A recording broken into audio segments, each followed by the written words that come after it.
Diyaw, pag-usapan natin 'to. Oo nga, kasi itong Diyaw na ito, panahon ito ni Abaya. Opo, Panahon ito ni dating Pangulong Aquino. Ang mga penalty opo, dito, dun na lamang po sa hindi ka naka-seatbelt, ang alala ko 2,000. Yung plate number opo. mo kapag may mga mantsa-mantsa diyan o tampering ka diyan, 5,000. Ano ha, ang mahal talaga ng mga multahan dito. So, ano ho ang inyong naiisip na magagawa ng inyong hanay para kaninyo bisitahin po itong Joint Administrative Order na ito ng LTO at LTFRB?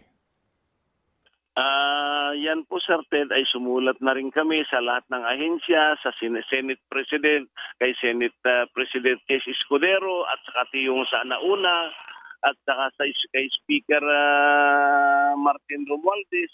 Sumulat na rin kami kay Secretary ng DOJ dahil nga yan po ay maliwanag naman po yung batas na superseding of the law is illegal, na bakit ito ay pinapayagan lantaran na itong penalty na ipinapatupad nila, nagkakaarigluhan lang naman dahil siyempre yung tao makamenos ng babayaran niya dahil napakataas yung dating 250 pesos na disregarding traffic sign na nakalagay naman sa Republic Act 4136, inalawan nila na 5,000.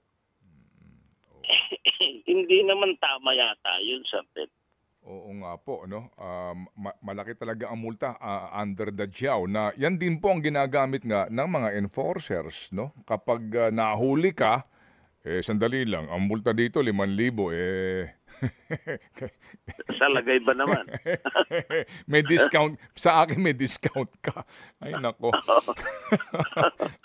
Alam mo, Sir Ted, talagang totoo yung natatawa tayo parehas. Totoo na itong mga batas na ginawa nila, ang tawag ko dito, personal kong opinion na ito. Marinig ng sambayanang Pilipino sa programa ng muna napakalawak, Sir Ted. Hindi na batas yan, gatas yan. Maliwanag pa sa sikat ng araw, gatasan ang taong bayan.